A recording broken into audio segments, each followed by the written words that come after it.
لله رب العالمين والصلاة والسلام على سيد المرسلين وعلى آله وأصحابه أجمعين. أما بعد، فقد قال الله تعالى في القرآن العظيم وفي الفرقان المجيد: فأعوذ بالله من الشيطان الرجيم. بسم الله الرحمن الرحيم. يا أيها الذين آمنوا لا يسخر قوم من قوم عسى أن يكونوا خيرا منهم ولا نساء من نساء عسى أن يكن خيرا منهن.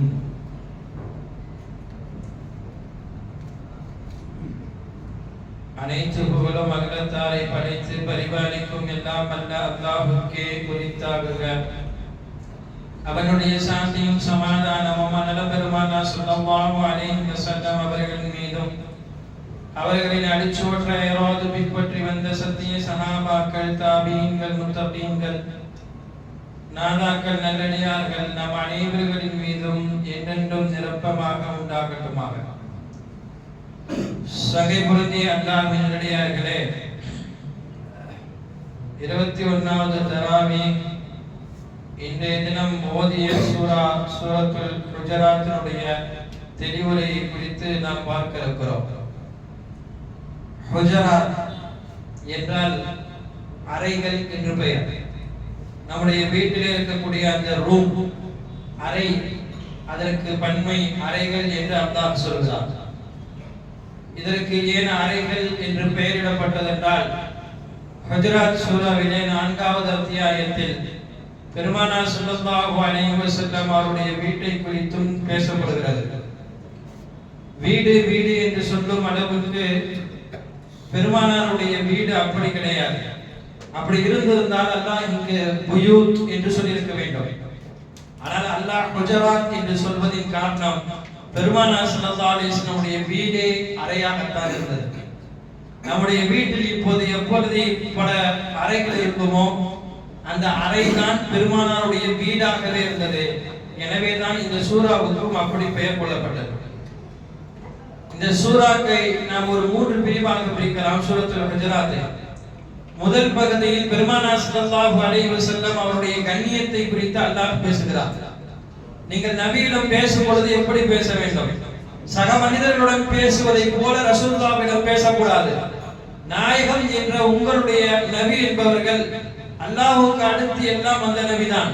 எனவே பெருமானாருடைய இடம் பேசும் பொழுது பேச்சை, உங்களுடைய வார்த்தையில் கவன வேண்டும் என்று அல்லாஹ் முதல் பிரிவிலே பேசுவான். இரண்டாவது, உங்களுக்கு மத்தியிலே உங்களுடைய நடைமுறைகளும் நன்றாக இருக்க வேண்டும். அந்த நடைமுறைகளை குறித்து 2வது பிரிவில் அல்லாஹ் பேசுவான். 3வது ஒரு பிரிவில் அல்லாஹ் தஆலா ஒரு கூட்டம் இன்னொரு கூட்டத்திடம் எப்படி நடந்து கொள்ள வேண்டும் என்பதை குறித்து அல்லாஹ் பேசுவான். முழுக்க சூரத்துல் ஹுஜராத் நமக்கு கற்றுக் கொடுப்பது என்னவென்றால், ஒரு மனிதன் மற்ற மனிதனிடம் எப்படி பழக வேண்டும், எப்படி பழகக்கூடாது, எந்த அம்சங்களாம் இருந்தால் அவர் நற்குணமுடையவராக இருப்பார், எந்த அம்சங்களெல்லாம் அவருடைய உள்ளத்தில் இருக்கக்கூடாது என்பதை, ஒரு மனிதநேயத்தை, ஆக சிறந்த மனிதநேயத்தை சொல்லிக் கொடுக்கக்கூடிய சூறாவாகத்தான் சூரத்துல் ஹுஜராத்தை நாம் பார்க்க முடிகிறது. நான் படித்த இந்த ஆயத் இறக்குவதற்கு ஒரு 3 காரணங்களை சொல்வார்கள். அரபியிலும் கூட சபபுன் நுசூல் என்று நாம் சொல்வார்கள். ஒரு ஆயத்து இறக்கப்படுவதற்கு ஒரு காரணம் இருக்கலாம், இல்ல சில காரணங்கள் இருக்கலாம். சில நேரங்களில் அல்லாஹ் ஒரு ஆயத்தை இறப்பதற்கு பல காரணங்களை வைத்து அந்த ஆயத்தை இறக்குவார். ஒரு இஷ்யூக்காக வேண்டி உடனே ஒரு ஆயத்தை அல்லாஹ் இறக்க மாட்டான். பலவிதமான காரணங்களுக்கு பிறகு அந்த ஆயத்து இறக்கப்படும். அந்த ஆயத்தின் மூலமாக மக்கள் பிரயோஜனமாக வேண்டும் என்பதற்காக. அதுபோலதான் ஹுஜராத்தில் இந்த வசனத்தை அல்லாஹ் இறக்குவதற்கும் ஒரு 3 விதமான அதிகாரப்பூர்வமான ஒரு காரணங்களை சொல்கிறார்கள். முதல் காரணம் என்னவென்றால், சாபித் இப்னு கைஸ் என்ற சஹாபி பெருமானாரை காணுவதற்காக வருகிறார்கள். தூரத்திலிருந்து வருகிறார்கள். நாயகத்தை பார்க்க வேண்டும், ரசூலுல்லாஹ்வுடன் பேச வேண்டும், ரசூலுல்லாஹ்வுடைய பேச்சை கேட்க வேண்டும். அவர்கள் வருவதற்கு கொஞ்சம் தாமதமாக ஆகிவிட்டது. அதற்குள் பெருமானார் ஸல்லல்லாஹு அலைஹி வஸல்லம் சஹாபாக்கள் சூழ்ந்து கொண்டார்கள். நாயகம் எப்போதும் பேச இருந்தாலே நமக்கு எல்லாம் தெரியுமே, சஹாபாக்கள் அப்படி ரசூலுல்லாஹ்வை சுற்றி அமர்ந்து கொள்வார்கள். இப்ப அந்த சஹாபி தாமதமாக வந்தவர் நாயக நாயகத்திற்கு அருகிலே வந்து இருக்க வேண்டும் என்று அவருக்கும் ஆசை. இந்த ஆசை எல்லா சஹாபாக்களுக்கும் இருக்கக்கூடிய ஆசைதான். ஆனால் அந்த சஹாபிக்கு மற்றவர்களை போல் கிடையாது. ஏனென்றால் பெருமானார் ஸல்லல்லாஹு அலைஹி வஸல்லம் பக்கத்தில் வந்து உட்கார்ந்தால் தான் அவருக்கு காது கேட்கும். கொஞ்சம் காது கேளாமையுடைய சஹாபி, அவ்வளவு காது கேட்காது. அதனால் ரசூலுல்லாஹ்வுக்கு சமீபமாக உட்கார்ந்தால் நாயகம் சொல்வதை கேட்பதற்கும் அமல் செய்வதற்கும் அவருக்கு ஏதுவாக இருக்கும். இப்போ உட்கார வேண்டும் என்பது அவருக்கு அவசியமாகிவிட்டது என்பதனால் பல சஹாபாக்களை தாண்டி வர மனமில்லாமலே பல சஹாபாக்களை தோட்களை தாண்டி வருகிறார்கள். தஃபஸ்ஸஹு, வழிவிடுங்கள் என்று சொல்லி முன்னேறி வருகிறார்கள். பொதுவாகவே இப்படி வருவது தவறு என்றாலும் கூட வேறு வழி இல்லாத பட்சத்தில் அந்த சஹாபி வருகிறார். கடைசி ரசூலுல்லாஹ்வை நெருங்குவதற்கு ஒரு 2 பேர் தான் இருக்கிறார்கள். அப்ப அந்த முன்னாள் ரசூலுல்லாஹ்வுக்கு உட்கார்ந்திருந்த அந்த சஹாபியின் மீது இவர் கை வைத்தார். கொஞ்சம் இடம் விட்டால் நான் உட்கார்ந்து கொள்வேன் என்பதை போல கை வைக்க அந்த சஹாபி உங்களுக்கு தான் இடம் இருக்கு, நீங்க உட்காரலாம் என்று சொல்லிவிட்டார். பொதுவாகவே இது நடப்பதுண்டு. ஏன்னா அந்த நேரத்தில் சுற்றி இருந்த எல்லா சஹாபாக்களுக்கும் பாக்கியம் நாயகம் தான். இப்ப நாயகத்துடன் தான் அருகில் அமர வேண்டும் என்று எல்லா சஹாபாக்களுக்கும் இருக்கக்கூடிய ஒரு உணர்வு தான். அதை நாம் தவறாகவும் சொல்ல முடியாது. இவர் தாமதமாக வந்து விட்டார், உட்காருங்கள் என்று சொல்லிவிட்டார்கள், அவரும் உட்கார்ந்து விட்டார். என்றாலும் அந்த சஹாபி எல்லாருக்கும் மத்தியிலே ஒரு பிரபல்யமான சஹாபி. அவருக்கு கொஞ்சம் மன கஷ்டம் இருக்கதான் செய்தது. அப்ப அவரே கேட்டார் சபையிலே, எனக்கு இடம் கொடுக்க மாட்டேன்னு சொல்றாரே இவர் யார் என்று கேட்கிறார். இதை கேட்ட கேள்வி அந்த சஹாபி காதிலே விழுந்து விட்டது. உடனே அவரே பதில் சொன்னார், நானா என்று. அவரை பற்றி அவர் ஃபுலான் இப்னு ஃபுலான், நான் இன்னாருடைய தந்தையின் மகன் என்று சொல்கிறார். இதை கேட்ட சாபித் இப்னு கைஸ் அவர்கள் சொல்கிறார்கள், அப்படியா, நீ அந்த தாயுடைய மகனா? அதாவது அவர் சொல்லும்போது தெளிவாக தனது தந்தையை முன்னிறுத்தி பேசுகிறார். ஆனால் இந்த சஹாபி என்ன கேட்கிறார், அவர் தாயுடன் முன்னிறுத்தி பேசுவதற்கு காரணம் அந்த தாய் சில நேரங்களில் ஏதோ ஒரு தவறு நடந்திருக்கிறது, பின்னால் அவருடைய வம்சத்தில் ஏதோ ஒரு சின்ன சிக்கல் இருக்கிறது. எனவே அதை கேலி செல்லும் வண்ணம், அதை பரிகசிக்கும் வண்ணமாக இவர் கொஞ்சம் அவரை குத்தி, எப்பவுமே நம்ம விளையாட்டாக இந்த இடுப்புல குத்தி சொல்லுவோம், அந்த மாதிரி அவர் கொஞ்சம் தொட்டு பேசிவிட்டார். அந்த தந்தை தாயின் மகனானி என்று பேசிவிட்டார். இது இவருக்கு பெரிய மனசங்கடமாகிவிட்டது. சபை முடிந்தவுடன் பெருமானார் ஸல்லல்லாஹு அலைஹி வஸல்லம் சந்திக்க இந்த சஹாபி வந்து விட்டார். யா ரசூலுல்லாஹ், எல்லாருக்கும் முன்னால் என்னை இப்படி கேட்டு விட்டார். நான் என்னமோ தெளிவாகத்தான் சொன்னேன், எனது தந்தையின் பெயர் சொல்லி தான் நான் சொன்னேன். ஆனால் எனது தாயின் பெயரை குறிப்பிட்டு என்னை இப்படி சொல்லிவிட்டார்.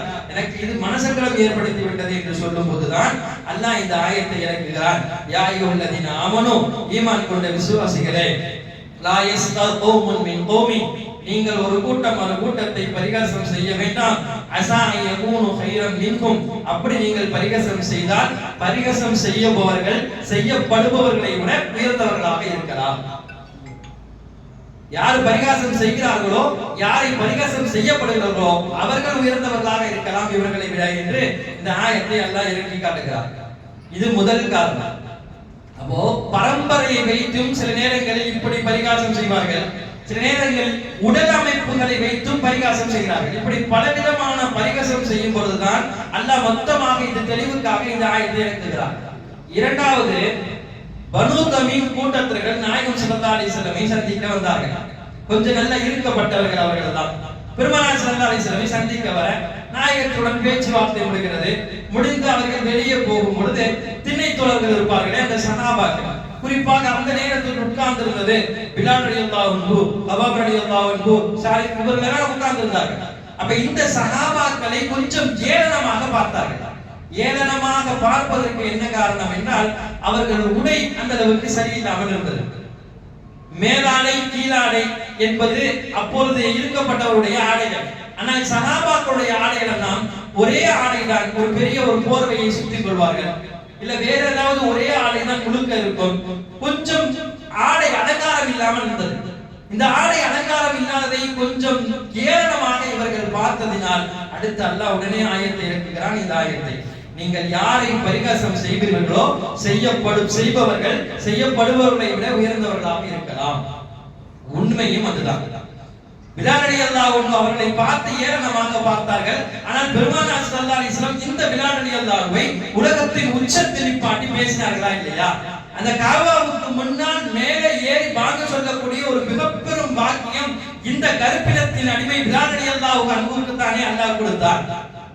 அப்ப ஏளனமாக நீங்கள் சிலர்களை பார்க்கிறீர்களே, அவர்கள் அல்லாஹ்வுடைய பார்வையில் ஆக சிறந்தவர்களாக இருக்கிறார்கள். அபூபக்கர் ரலியல்லாஹு அன்ஹு சொல்வார்கள், யார் அபூபக்கர் ரலியல்லாஹு அன்ஹு?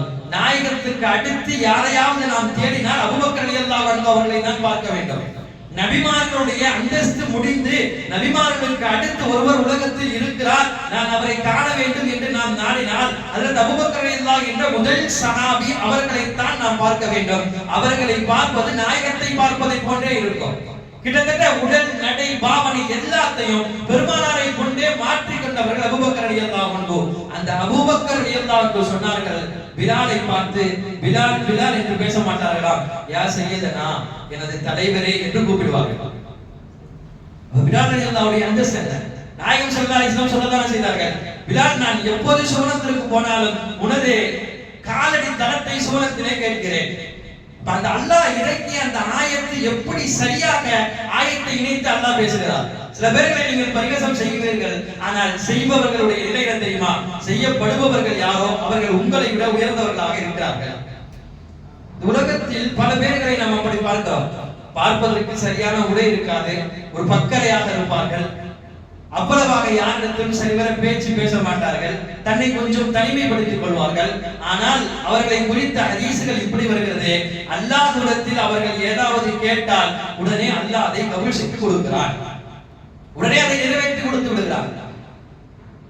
சஹாபாக்களுடைய அடுத்த காலம் ஒருவர் வாழ்கிறார், அதா இப்னு அபி ரபாஹா.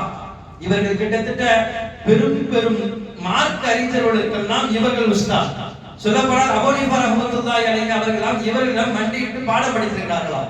அவ்வளவு உயர்ந்த உஸ்தாது, மக்காவிலே வாழ்ந்தவர்கள், கிட்டத்தட்ட 20 ஆண்டு காலம் காபாவுக்கு முன்னால் பாடம் நடத்திருக்கிறார்கள்.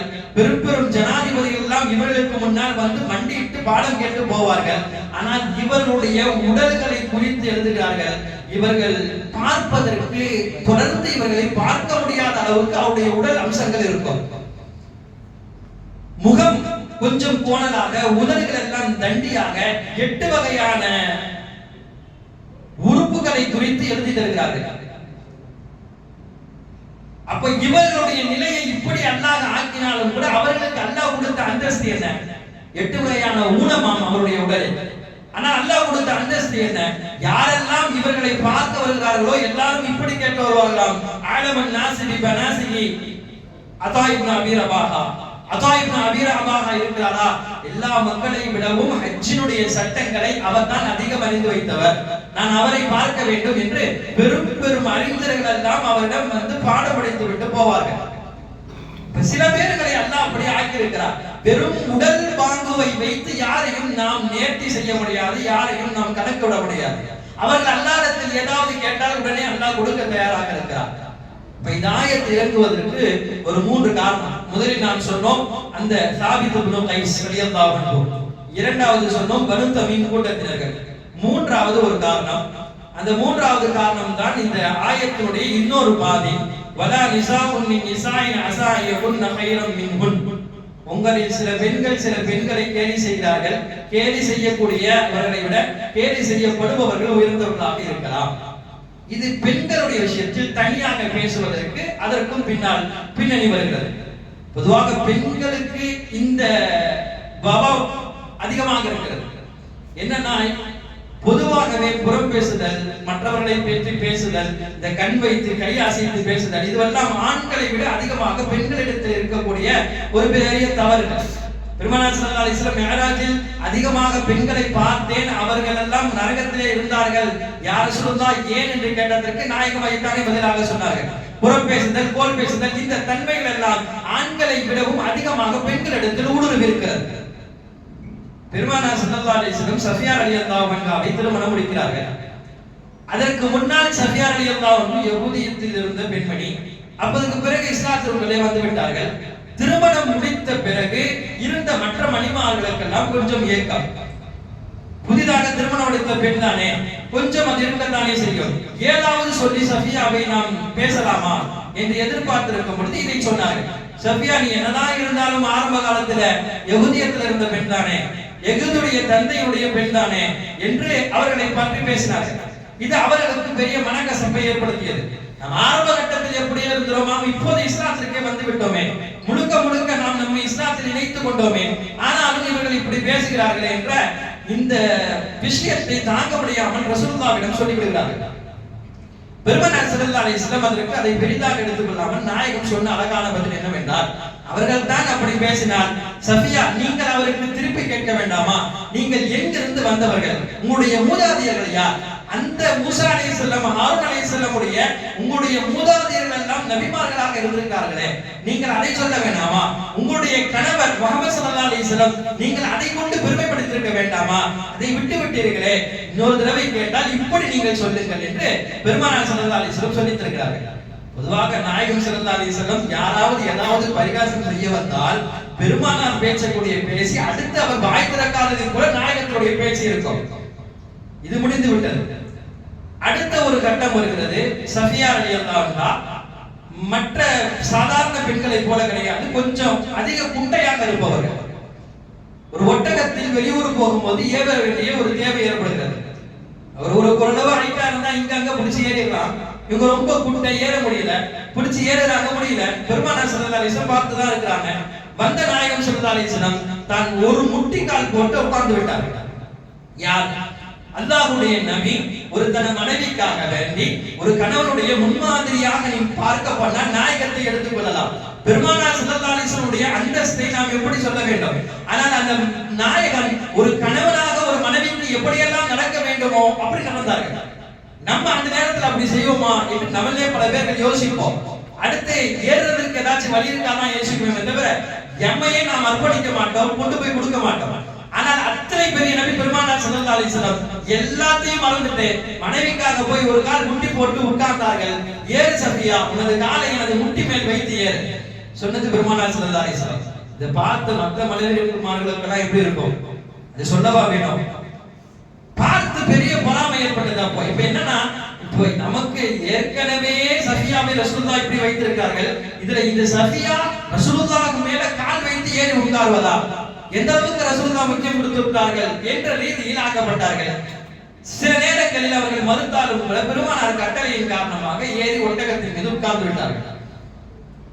அப்போதான் அதற்கு பிறகுதான் ஆயிஷா ரலியல்லாஹு அன்ஹா அதை கொஞ்சம் காரணமாக வைத்து சொன்னார்களாம், என்னதான் இருந்தாலும் சஃபியா நீ மிக குட்டையாக இருக்கிறாயே என்று ஒரு கட்டவரலையோ கையையோ அசைத்து தங்களுடைய அந்த உருவத்தினுடைய குறையை எடுத்து சொன்னார்கள். இது அவர்களுக்கு பெரிய மன கஷ்டத்தை ஏற்படுத்திவிட்டது. அடுத்து இவர்கள் இப்படி பேசுகிறார்களே என்ற போது பெருமானார் ஸல்லல்லாஹு அலைஹி வஸல்லம் நேரடியாக ஆயிஷா ரலியல்லாஹு அன்ஹாவை கூப்பிட்டு, ஆயிஷா, சில நேரங்களில் நீ ஒரு விதமான வார்த்தைகளை பேசி விடுகிறாய், ஆனால் அந்த வார்த்தையுடைய விளைவுகளை குறித்து நீ யோசிப்பது கிடையாது. நீ பேசிய வார்த்தையுடைய விளைவுகள் எவ்வளவு பெரியது தெரியுதா? கடல் நீரில் உனது வார்த்தை கலந்தாலும் கடல் நீர் கெட்டு போய்விடும் ஆயிஷா, நீ பேசக்கூடிய பேச்சு அவ்வளவு மோசமானது என்று கண்டித்தார்கள். சில நேரங்களில் கேளிக்கை செய்வது என்பது இந்த அளவுக்கு நம்மை போய் விட்டு விடுகிறது. பெருமானார் ஸல்லல்லாஹு அலைஹி வஸல்லம் மனைவிமார்கள் தான் என்றாலும் கூட இது போல நடக்கும் பொழுது பெருமானார் ஸல்லல்லாஹு அலைஹி வஸல்லம் அதை கண்டித்து சொல்லி காட்டுகிறார்கள். பொதுவாகவே கேளிக்கை பரிகாசம் என்பது எதை வைத்தும் செய்யக்கூடாது. ஒருவரை பார்த்து சோம்பேறி அப்படின்னு சொல்லணும்னா, ஆனா ஒரு கட்டத்தில் இப்படி கேளிக்கை செய்தால் அவர் அதை மாற்றிக் கொள்வதற்கு வாய்ப்பு இருக்கிறது. கொஞ்சம் சோம்பேறியா இருக்கிறவரு கொஞ்சம் உற்சாகமாக தன்னை சுறுசுறுப்பாக ஆக்கிக் கொள்ளலாம். ஆனால் உடல் ரீதியான யாருக்காவது குறைகளை நாம் எடுத்து கண்டுபிடித்து சொன்னோம் என்றால் இது நாம் அவர்களை குறை சொல்லவில்லை, படைத்த ரப்புவை குறை சொல்கிறோம். எனவேதான் எந்த காரணத்தை கொண்டும் யாருடைய உடல் ரீதியாக அவர்களை குறை சொல்லக்கூடாது. உதாரணமாக சொன்னா, ஒரு நல்ல படம் வரைகிறார், ஒருத்தர் நல்ல ஒரு உருவ படம் வரைகிறார், எல்லாம் கை கால் மூக்கு எல்லாம் வைத்து வரைகிறார். ஆனால் அவர் வரைந்த படத்தில் ஏதோ ஒன்று சரியில்லாமல் வரைந்து விட்டார். பார்ப்பவர்கள் அந்த படத்தை குறித்து பேசுவார்களா, படத்தை வரைந்தவனை ஏசி பேசுவார்களா? படத்தை குறித்து யாரும் பேச மாட்டார்கள். என்றால் படத்தை வரைந்தவன் தான் அதை சரியாக வரைய வேண்டுமே தவிர படமே அது தன்னை குறித்து பேசினால் பார்ப்பவனை பைத்தியக்காரன் என்று சொல்வார்கள். அப்ப நாம் இப்ப யாரை பற்றி பேசுகிறோம் என்றால் உடல் அமைப்பு இதை கொடுத்தது அல்லாஹ். உடல் அமைப்பை கொடுத்து அவனை பற்றி பேசுகிறோம் என்று நாம் நினைக்கிறோம், அல்ல, கொடுத்தது அல்லாஹ். அல்லாஹ்வை குறித்து நாம் இங்கு குறை பேசுகிறோம் என்பதுதான் பொருள். எனவே உடல் அமைப்புகள் விஷயத்தில் யாரையும் குறையாக பேசக்கூடாது. அப்படி பேசுவது என்பது படைத்தவனை பேசுவதற்கு சமமானது. எனவேதான் அரபியிலே அழகாக ஒரு கவிதையும் சொல்வார்கள், மன் வஹிக நொஹிக. நீங்கள் யாரையாவது பார்த்து பரிகசம் செய்து இப்போது சிரித்தீர்கள் என்றால் ஒரு கட்டம் வரும், அந்த கட்டத்தில் அவர்கள் உங்களை பார்த்து சிரிக்கக்கூடிய ஒரு நிலைக்கு நீங்கள் ஆக்கப்படுவீர்கள். உலகத்தை விட்டு நாம் தப்பித்து மறுமைக்கு போனாலும் கூட மறுமையிலே அந்த தண்டனையை எல்லாம் தனியா வச்சிருப்பான். பரிகாசம் செய்யக்கூடியவர்களுக்கு, கேலி செய்பவர்களுக்கு அது எப்படி அவர்கள் பரிகாசம் செய்தார்களோ அது போல நாளை மறுமையிலே அவர்களை பரிகாசம் செய்யப்படும். எந்த அளவுக்கு நாம் மலக்குமார்கள் இது போல கேலி செய்பவர்களை சுவனத்தின் கதவை திறந்து கொண்டு அழைப்பார்களாம். அங்கிருந்து அவர் ஓடி வருவார்.